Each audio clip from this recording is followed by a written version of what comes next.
This episode of Philly Fame TV is sponsored by Top Dog Law. Now y'all already know who to call for any accidents or injury cases. If you want that top dollar, you better get at Top Dog. You can hit him up on Instagram at Top Dog Law or visit his website www.topdoglaw.com.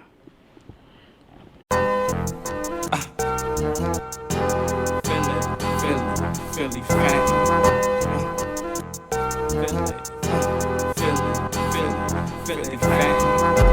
It's T Dot, man. We in the Ville, we live in the Ville, Philly Fame TV. Man, I'm gonna give y'all the story live and direct. Man, I'm fresh out from 18-year bid, man. I had a life sentence. I mean, since I was a young boy, I've been booked since age 15. I mean, I'm just touching and, you know, trying to figure out my new rule of life, man. Alright, so we're gonna get into your story, but before we do, you know, we're just gonna start off fresh off top. I mean, like you said, we live from the Ville, Francisville. You know, that's where you're originally from. We live from the park right now and all that. And you know, shout out to Puff. You know, we just got off the phone with Puff. Puff had put the word in. I mean, he let me know, like, you know, bro, good dude. Like, you need to get him on here. You know, story official and all that, official guy. So, you know what I mean? So, shout out to Puff, know what I mean? For sure. So, know what I mean? Here we are. So, you say you actually was booked with Puff and all that. Like, you was booked with him. That's the big bro. We already, we got family ties already. But we grew up Bein in jail. I mean, a lot of real dudes came through during my time in incarceration and all that. I mean, I met a lot of good dudes. That's how, you know, I expanded throughout the city and, like, connecting with a lot of real dudes in the city. I mean, gotcha. Yeah, so we won't get to that, but we want to jump back and, you know, get a little bit into your background, your story, your upbringing, give people a little bit of, you know, insight on who you are before you ever got booked and that whole situation happened and all that. So let's give people the rundown, you know, growing up in the Ville, you know, we live from the Ville, like I said. So give people, like, your upbringing and how it was for you coming up around here. It was good. It's a family-oriented neighborhood. I mean, and just coming. I was one of them dudes where anything happened with anybody, you know, they come to me for anything. Like, and I was front line for the Ville, for anybody from the Ville. No matter if you was family or not, you was from up top or down bottom. You know, I was there. I mean, and I put on for the hood, like in jail and on the streets. I mean, anything happened, you know, we come up with young boys and we'd go to any neighborhood, we start off rumbling, and whoever, there was a top dude in rumbling from the hood, I would rumble whoever, like, and we was running through them. I mean, then we picked up the guns and I was frontlining in every situation. Gotcha. So, you know, and also, you know, Lil Uzi, you know, famously known from Francisville, he rep Francisville, and, you know, you was telling me, like, you know, he a little younger than you, but, you know him, that's folks and all that. So speak a little bit on, you know, if you can, you know, like, just watch him come up, being as though he from the Ville, you from the Ville and all that, so give him a little bit of that. You know, rep from the Ville, that's folks, that's little bro, and, this Puff right here. Ain't nothing. I'm talking to Philly Fame TV right now. This big bro, this Puff right here, man. Hey, bro, go ahead, talk that shit, Puff. Man, you already know, man. Shout out to my nigga fucking T Dot, man. Just come home off that life sentence. You hear me? Y'all don't know him, man. Y'all better get familiar with him, man. Certified motherfucker. He come home off that juvenile, man. Was on that Juvenile Lifers, man. Nothing but a beautiful brother, man. So, you know, shout out to Philly Fame TV. You already know. We appreciate you taking the time out to go ahead and, you know, pay homage to a legend, you know, especially from 1600, you know, original Morocco's, you feel me? So, you know, like I say, man, I wish my brother nothing but the best, man, and, you know, him and his adventures working on prison reform, you know? So, like I say, man, to Philly Fame TV and T-Dot, man, that's a beautiful thing. I was able to collage, man, and merge, man, and put things together for the city of Philadelphia and the tri-state as a whole. Dream chases for life, you heard me? No doubt. Alright, bro, I'm gonna catch up with you. I'm gonna call you back, yeah? Alright, love you, little bro. Alright, love you too. Yes, sir. Yeah, like I was saying, that's a little bro. They came up in the generation right under mine. They were always the pups when I was out here. You know what I mean? And Bert put on for the hood. You know what I mean? And that's the youngin'. Ain't nothing but love. That's the little bro. I mean, we all family, everything. And he got plenty of soldiers behind him, so I don't give a fuck like what motherfuckers say about him or how the industry. That's for the industry. Like, but he really got killers behind him. You know what I mean? So did you see that coming? Like, did niggas see him popping off the way he did and all that? Like, I didn't, cause before he got into that transition, I was already going already. And I was hearing about everything when I was up top. got you. And also, you know, we was talking off camera and all that. K Gibbs. K Gibbs, that's a little bro too. That's folks. I mean, that's my youngin' and shit. Free K Gibbs and Dre. Yeah, free Gibbs, man. Shout out to Gibbs. All right, so let's jump back to your household situation and all that. Like, briefly describe what that was like. So when my mom died when I was a baby. I was 1 year old. My mom died. My grandma took care of me. She brought me up. My pop was in and out of jail. I mean, but he was there when he was there. He was there. He was in and out of jail. And I basically came with my grandma. My grandma raised me. I mean, she been my #1 soldier and a supporter my whole life, my whole bitch. The only thing was that consistent thing. She was the most consistent thing in my life since I was born. I mean, Gotcha. What about you got other siblings and all that? yeah, I got a whole bunch of siblings. It's one of my brothers right here, my brother Marco and shit. Alright, bro, big bro in the back. Alright. You know, Cook G's, Smitty, free Cook G's, Smitty, they my brother. You know, you, Quaddy, free Quaddy, you. You know, I got a whole bunch of siblings. Alright, so y'all deep. I mean, a lot of y'all. Got you. Alright, so how was school for you? I mean, I know the situation happened when you was a young boy, but prior to that, how was you in school? What was school like? I was doing what I was supposed to do in school. Like I got good grades, but I still did me. Like we dice games in the bathroom, you know, terrorizing everybody in school. But I still did my work. I mean, I was A and B student. I mean, so what made you, you know, gravitate towards, you know, what was going on outside and all that? I stayed. I was outside already. Like I never was on the step for real. I mean, I tell you, we started off fighting, you know, and then at a certain age, I picked up my gun, and that's what it was. And at the time when I was a young boy, at my age, it wasn't too many dudes was playing with them guns when I was. So I was really on some bully shit. Like when everybody was going to war with all the surrounding neighborhoods. You know what I mean? And I really was on some bully shit. Because niggas wasn't on my level. I mean. Gotcha. So now let's get up to the lead up to the situation that, you know, ultimately took you away for, you know, a long period of time. You know, it transpired, you said it happened when you was 15, but you ain't actually go to jail for it till a year later. So now I mean, like, pretty much, like, we ain't gotta get all too deep into the situation and all that, but just briefly, you know, run people through, you know, you getting booked and, you know, everything that led up to the trial and all that.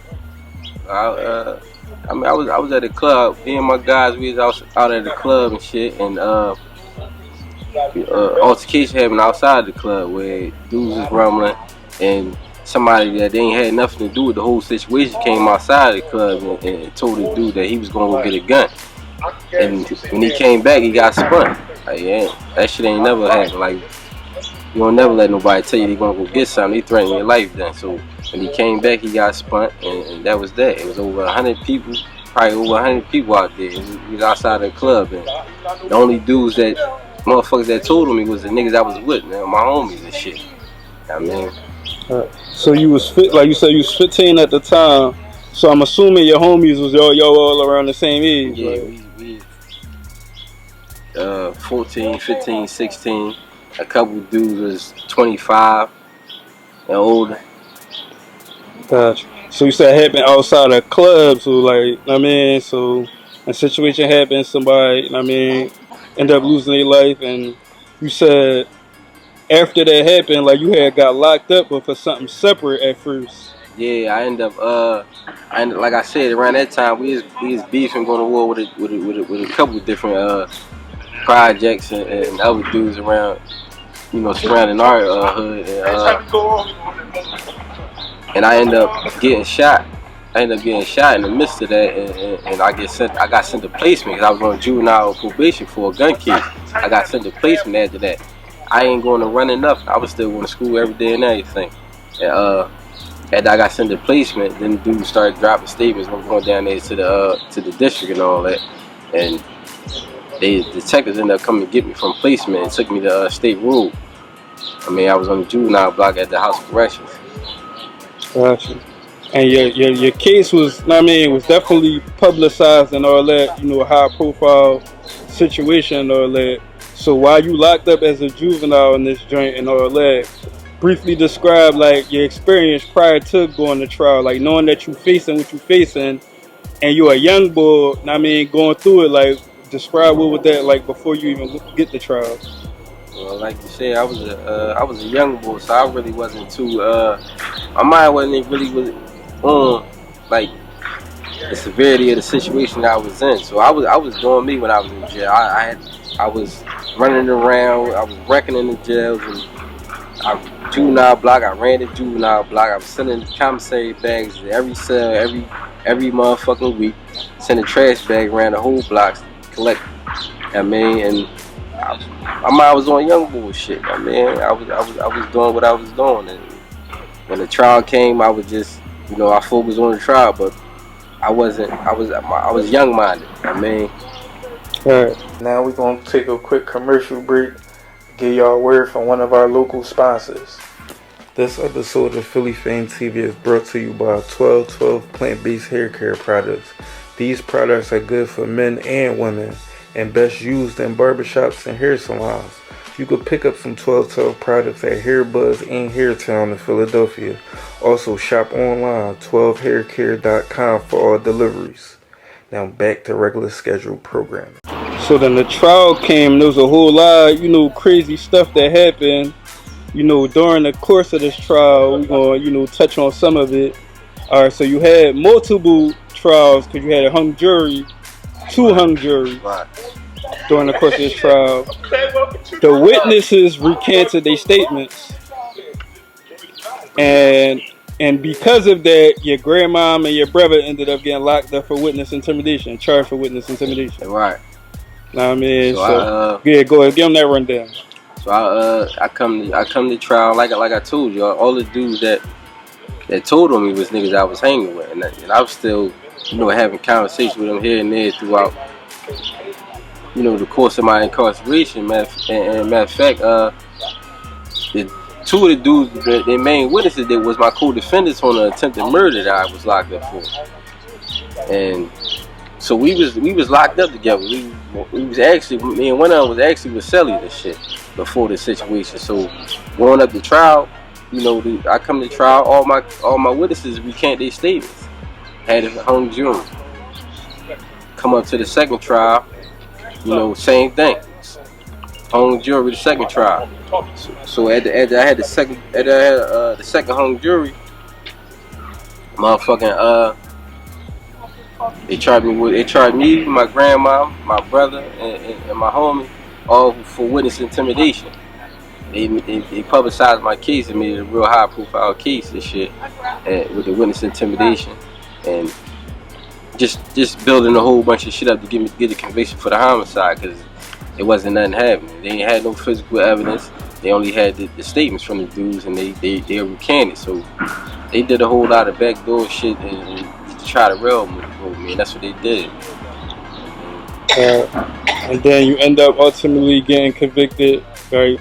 Despite that issue, then you had another issue too with the juror, right? Like one of the jurors was from out of state or something like that. Yeah. One of the jurors that was selected, we actually dismissed the jury, but they ended up bringing the jury back in, and they said that there was discussion on his eligibility, and my lawyer was arguing that he not a Philadelphia resident. You know, when you have a jury of your peers, it got to be from the same city you from.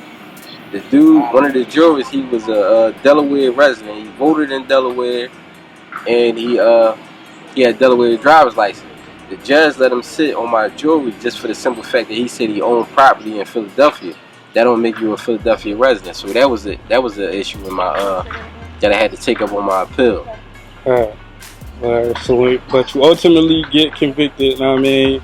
And you sentenced to life plus, what again? Life plus 14 to 28. Life plus 14 to 28. Yeah. So at this time, y'all went through trial. It took a couple years, you know, to go through trial. So from 16 to, I think you got 19. convicted when you was 19, 18, 19, something like that? Yeah, I was 19. 19. So 3 years later, you know, fighting the case, you ended up getting convicted. So at 19 years old, they give you life plus 14 to 28.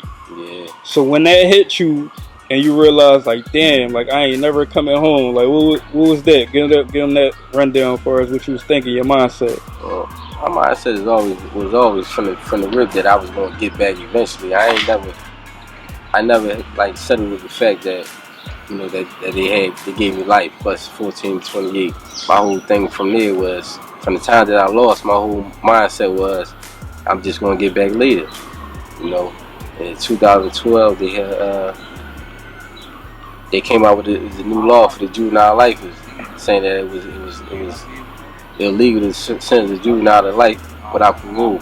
So I fell under that in 2012. But in the midst of that, I was still fighting my appeal. So from 2012, my PCRA was in, and I've been fighting that the whole time. My PCRA, my ineffective sensitive counsel, is the time that I had my second home jury to my last trial. My trial lawyer, he never came to see me. He never came to see me to discuss the new evidence, to gather information or anything. And he just took it to trial from the rip. So that was one of my issues: the ineffective sensitive counsel and the jury issue and my appeal. So from 2012, I'm fighting that, and I'm fighting it. They keep postponing. In 2016, the judge granted me an evidentiary hearing. I never got in on the evidentiary hearing. They just kept postponing until I tell my lawyer, like, I had Gerald Stein at the time fighting my appeal. I tell him that if you give me a deal, I sign off my appeal rights, because even if I lost my appeal, I would have had to get sentenced under the Juvenile Lifers thing. So I told him, you give me a deal for anything under 18 years time served, and I sign off my appeal rights. And he did that. He got me a 17 and a half to 35. Gotcha. And you basically did 18 total. Yeah, I did 18. Alright, so you pretty much grew up in prison. Exactly. I did more time in prison than I did on the street. So give people, you know, some of that experience as you growing up in that joint over the years. Like, what was that like for you? Give people, I mean, let people know what your experience was like. I mean, it was rough, but it made me like it made my heart like cool. Like I'm very like emotionless. I don't deal with a lot of emotions. I deal off principle. It just made me real hard, 'cause I don't and it's different out here. You know, I basically, like you said, I grew up in prison, so that's basically all I knew for real. You know, I just stayed in touch with the streets. I stayed in contact with the streets, so a motherfucker wouldn't be able to tell that I did that much time. Or even the dudes in there didn't even know I had that much time in there as I did, because I stayed to the streets. I kept my ear to the streets. My young boys, they kept my name alive, and you know, that's what it was. It definitely made me. It hardened me a lot. I mean, Gotcha. So, like, far as like the time you was in there, like because from what I understand, the situation that you was in, it was a bunch of y'all, wasn't just you. It was a situation that happened, and you know, somebody was riding for the cause pretty much, and you ended up falling for the situation. So did you regret being, like, as you was in there, did you regret being the one who was riding, like, who the one everybody called to the ride or expected to ride, or being frontline, like you said, did you regret that, doing that because of where it got you? Nah, I ain't. Yeah, that's who I am though. I'm still like that. I run to people. I run to people all the time. That's just who I am. I don't regret it. I just regret not listening to certain people that was telling me like these ain't your real friends and shit like that. But that's who I am at heart. So for the people like that, as you was doing your bid, did you keep in contact with those people? Yeah. Well, them people, they was people that had my best interest. My family and stuff like my mom and a couple of old heads. No, I'm talking about the guys you was with that told on you, but then recanted their statements. Like, did you ever keep in contact with them over the years? No, I ain't keeping contact with them after my trial was over. That was done. There wasn't no need to keep in contact with them no more. Them dudes, and they ended up going on and they caught another case together and ended up telling on each other. One of them got 35 to 70, and the other one got life. They ended up telling each other, and they still sitting in there. And they folks, they sick right now. They mad that I'm out here after all they did, to get me out the way, and I'm still standing. You know what I mean? Gotcha. So you fresh home? That was what, March 7th? You came home? I came home March 7th. So let's go back to like once you got the news that the appeal went through and you was able to get the time, overturned and get the sentence that you got. So you had, how much longer you still had to do, like a year and some change or something like that? Yeah, I had 16 and a half, and when I took the deal for 17 and a half, so I only had 11 months left to do. So explain that last stretch, knowing you was, because prior to that you ain't know, you was hopeful that you was coming home, but you ain't know for sure. So once you knew for sure, what was that last bit like? Last bit of time like? Last bit, that's like when my bid started. It's crazy as sound. I really started bidding when I got resentenced. Because I got something to look forward to now and walk on eggshells and shit around. I mean, before that, like, I ain't give a fuck about nothing. Like, out of my whole 18 years, I probably spent, all together, I probably spent 13 and a half of that in the hole. I was in and out of the hole my whole bid. So, once I got resentenced, that shit was different for me, because I gotta let certain shit slide and that I wouldn't usually let slide and act a certain way and all that just to get out. I mean, so that definitely changed my whole job. Was you scared or nervous at all, knowing like, damn, I've been in here longer than I've been out there, so going back out there to the world, did it make you nervous or scared at any point? Nah, I wasn't really nervous. Like I said, I was really on the streets my whole time in there. I stayed on the phone 8 to 12 times a day. So I was already on the streets. I wasn't scared because I ain't got nothing but love, especially from where I'm from. All the dudes that I was beefing with and going to war with back in the day, they either dead or they in jail. Like, so I wasn't never worried. But since I'm out here, like, this is totally different, like everything. Right, like Francisville got gentrified and all that. So it's a whole different. So speak on that transition, like, damn, coming home to a whole different world, pretty much. Yeah, everything's different. These motherfuckers walking around here with dogs and shit. That's all you see, and they looking at us like motherfucking, like we don't belong here. Yeah, motherfuckers, they got killed and niggas went to war and all that shit about these blocks, about these corners and all that, and they look at us like we don't supposed to be here. I mean, it shit definitely crazy. Right.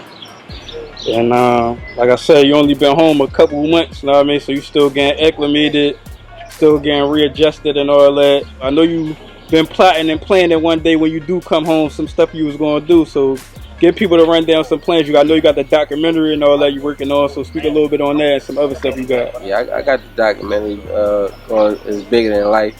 I'm gonna start, I'm just trying to build a brand and shit. I mean, so I'm trying to build this shit to at least a couple mil. Trying to make a couple mil of this shit off my story and everything. And I might fuck with the music. I'm thinking about fuck with the music. Like you say, Vert is folks. That's family. So he definitely gonna open the door for me if I decide to go that route. I mean, and I'm working on building the brand. I mean, making the most that I can out of my story. Alright, so based on everything that you've been through, know what I mean, from getting locked up as a young boy, doing 18 years of your life in prison, and you got locked up basically, like you said, for riding for your homies, know what I mean, riding, pretty much being the frontline guy. And I mean, a lot of the kids that's going through it right now can relate to what you've been through. I mean, you pretty much represent what's going on for a lot of the young boys out here today. Like a lot of young boys is riding, I mean, for they hood and they homies and all that. So if you could, I mean, share a message. A lot of young boys don't be listening, don't be wanting to hear nothing. I know you encountered some young boys, when you was in jail coming through there. So, a young boy that got your ear and you see some of yourself in them, if you could give them some game, I mean, so they can avoid going through that, what would you tell them? Same shit. I mean, what little baby say, all the youngers that be drilling shit, they come with life. Like they out here doing shit that for fun. Like this shit a gang. That shit not no gang. But when you and themselves, all your dudes that you ride for and motherfuckers, them that block and all that shit, all they gonna forget about you. The girls and all that shit. They gonna be on to the next nigga, and whoever popping, your homies, they gonna be doing the same shit they been doing. They ain't nobody stopping to slow up and worry about nobody in jail. That shit going right out the window. As soon as you get that life sentence, I mean, that's the only thing that's gonna come from it. If you gonna be in jail, you gonna be dead. I mean, but all that shit ain't motherfuckers doing that shit ain't about no money. It's use, it's worth. It's like I'm saying, this shit not a game. I'm a prime example. I've been locked up since I was 15. I just came home. I lucked up. I'm one of the lucky ones, cause dudes, it's motherfuckers that's still serving life. Got 30, 40, 50 years in that joint that ain't never come home. And you seeing that shit before your eyes, motherfuckers getting older and older and older. I mean, even me, like, I came in, I probably was 130, 5'5", 130. I mean, no facial hair, nothing. I'm saying, that shit, my whole life is wasted year and year. Never birthday, never birthday, never birthday. That shit ain't about nothing. All the bitches that I had when I was broke, all of them got babies and shit now by another nigga, like, what I'm saying? And they all, most of them forgot about me, what I'm saying? And that shit is a no-win situation. You gonna be dead or you gonna be in jail with no money. I mean, whatever money you do got, that shit gonna be gone in the first couple of months as soon as you get locked up.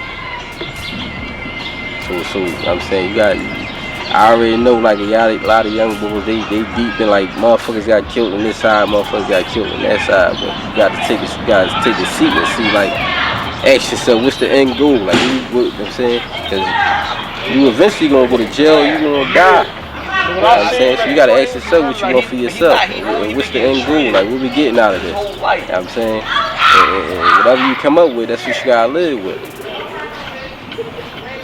Go ahead and plug your IG and social for people to follow, stay tapped in and all that. My IG, 2live dot, the number 2, LIVEDOT. And you tune in. But life is not a game, because it sentenced me to life. I'm thinking life kind of strange, because I'd rather be dead than live life inside a cage. Life, they gave me life plus 14 to 28. And life plus 14 to 28, man. I mean, I definitely blessed, yeah. I never settled with the fact that I had the life. I'm saying, that shit never sunk into me, that I had life. But the reality was that, they said I wouldn't never come home. I mean, but I wasn't going for that.